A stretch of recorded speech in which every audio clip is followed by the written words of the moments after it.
হাজার বছর ধরে আমি হাঁটিতেছি পৃথিবীর পথে, সিংহল সমুদ্র থেকে নিশীথের অন্ধকারে মালয় সাগরে।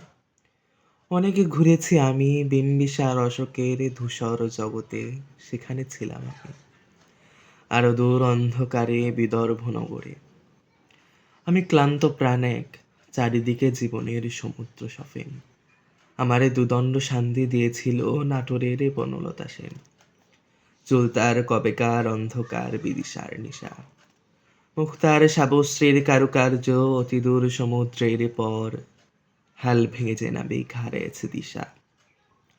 সবুজ ঘাসের দেশ যখন সে চোখে দেখে দারুচিনি দ্বীপের ভেতর, তেমনি দেখেছি তারে অন্ধকারে।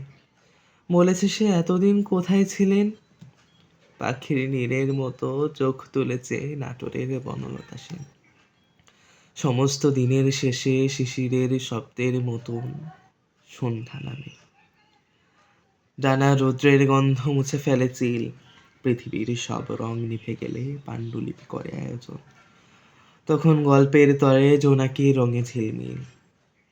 সব পাখি ঘরে ফেরে, সব নদী ফুরায় এ জীবনের সব লেনদেন, থাকে শুধু অন্ধকার মুখোমুখি বসিবার বনলতা সেন।